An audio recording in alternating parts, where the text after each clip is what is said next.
And what happens to me is, see, I have this vision. Let's say that I say, okay, I find this treasure. I literally find the treasure. You got to get your headspace in this being a real event. Okay? It's not a hoax for me. That's why I'm out there. If you think it's a hoax, then this whole thing's just a bunch of hot air, and why you're watching anyway, I don't know. But this is how I envision what's going to happen if I find this and take it to a local authority. Let's say I'm in a national forest. I don't know who runs a national forest. Is it a forest director, park director? Let's say it's a park director. It doesn't really matter. The point is, there is some established authority figure you go to when you find the treasure chest. So here you are, you've just found it. And, you know, it's like, technically, I guess, to do the right thing, you should literally go to a ranger or somebody and say, where do I turn in this treasure? Oh, well, you know, you go up there, and by the way, we'll give you an escort. That's a lot of money. Okay, so you go there.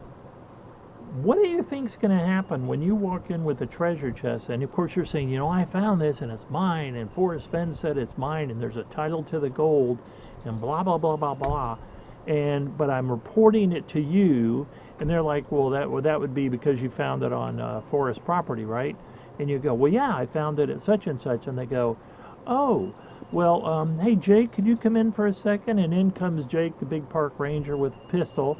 And he goes, they go, you know, technically what we have to do now, we have to take possession of the chest while we find, what is a term in here I found? Undisputed possession. That's the term that was used with Cesarini with the piano money. Oh, by the way, I never explained what happened with that. The Cesarinis came back after the IRS stopped laughing and said, no, in fact, you're not going to be able to just get away with not paying any tax on this. The Cesarinis came back and they sued. These Cesarinis, they amuse me. They sued, and they want to know whether the monies found in the piano are included as gross income. Bing! Court said yes. Then they had the brilliant idea of, this was all included in this one lawsuit. Okay, well, if you decide that the monies were, in fact, are income that you can tax, should the money be determined to be the value that it was in 57 or in 64? Because there's going to be, God knows what little difference there might be with, with the inflation. I don't know what they were thinking. But anyway, the court said, in the year that it's established, undisputed possession, which is the year they declared it, 64, that's the year, that's the value of the money we're going to do. So they lost that one too.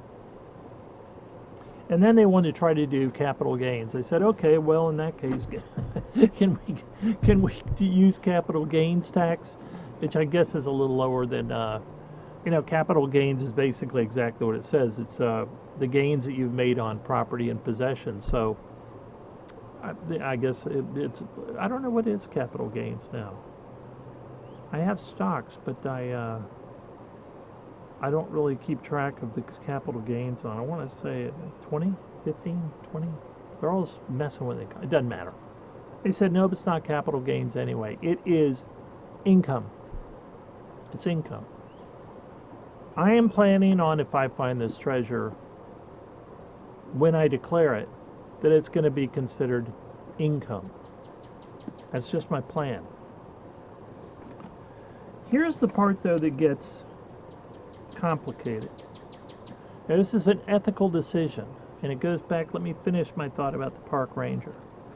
I have a vision of going into that park ranger's office, or that park director's office, or whatever it is. And I have, if I seem distracted sometimes, it's because there are a lot of birds around here. I love to watch birds. So they're, Anyway, I have this vision of going into the park ranger's office, the park director's office, we'll say.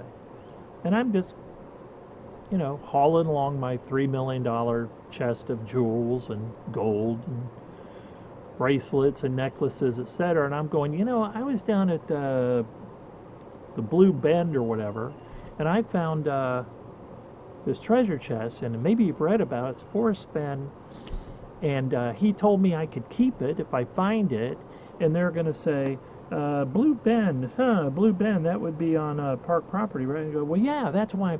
That's why I came here, is I wanted to let you guys know I found it, and then I'll just kind of be on my merry way, because Forrest Fenn said you should take it.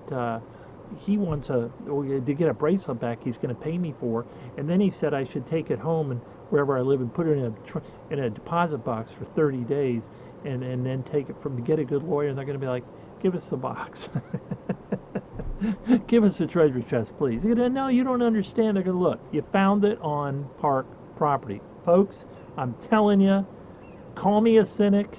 I am a cynic. That's what's going to happen.